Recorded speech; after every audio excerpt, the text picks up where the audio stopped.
જો તમારું બેંક ખાતું આઈસીઆઈસીઆઈ બેંકમાં છે તો તમારે આ ખબર ધ્યાનથી સાંભળવી જોઈએ, કારણ કે આઈસીઆઈસીઆઈ બેંકે રક્ષાબંધનના દિવસે જ એક મોટો ફેરફાર લીધો છે જે તમને નહીં ગમે, કારણ કે બેંક દ્વારા સેવિંગ્સ એકાઉન્ટમાં લઘુત્તમ જમા રકમ એટલે કે મિનિમમ બેલેન્સમાં ધરખમ વધારો ઝીકી દેવામાં આવ્યો છે। હવે આઈસીઆઈસીઆઈ બેંકના ખાતા ધારકોએ તેમના બચત ખાતામાં ઓછામાં ઓછું 50,000 રૂપિયા સરેરાશ બેલેન્સ જાળવવું પડશે।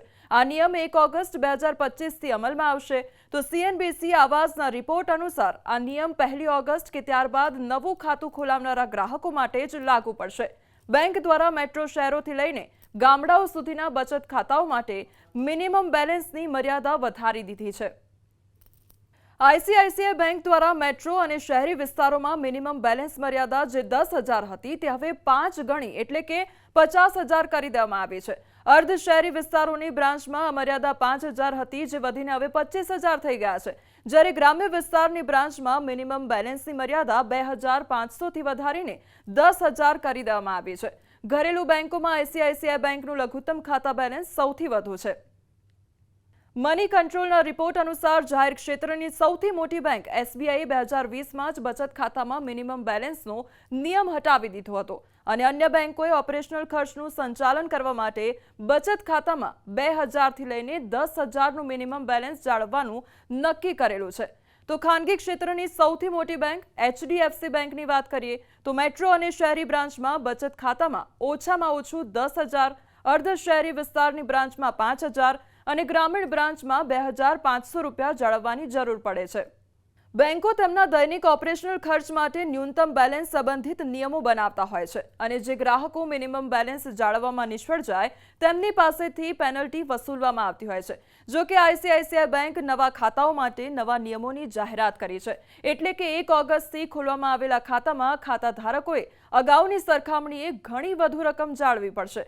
આ નિયમ માત્ર આઈસીઆઈસીઆઈ બેંકના ખાતા ધારકો માટે છે। અન્ય બેંક દ્વારા આ મામલે હજી કોઈ જાહેરાત કરવામાં નથી આવી।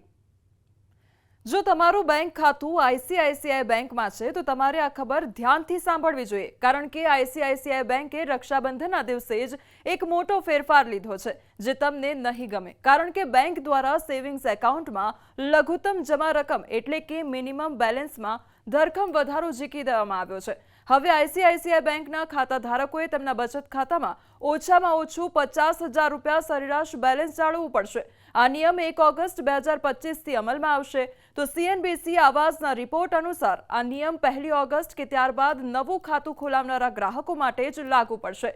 બેંક દ્વારા મેટ્રો શહેરોથી લઈને ગામડાઓ સુધીના બચત ખાતાઓ માટે મિનિમમ બેલેન્સની મર્યાદા વધારી દીધી છે।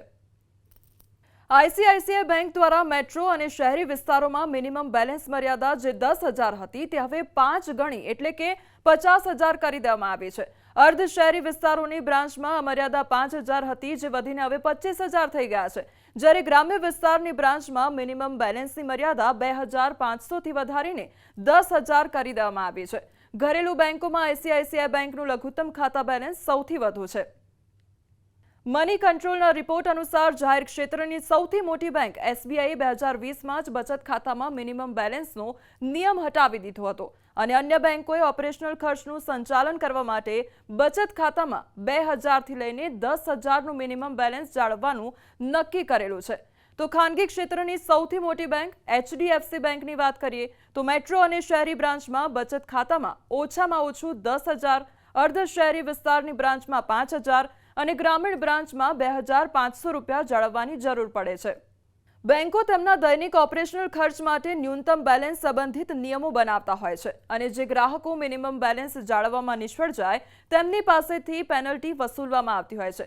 જો કે આઈસીઆઈસીઆઈ બેંક નવા ખાતાઓ માટે નવા નિયમોની જાહેરાત કરી છે, એટલે કે 1 ઓગસ્ટથી ખોલવામાં આવેલા ખાતામાં ખાતા ધારકોએ અગાઉની સરખામણીએ ઘણી વધુ રકમ જાળવવી પડશે।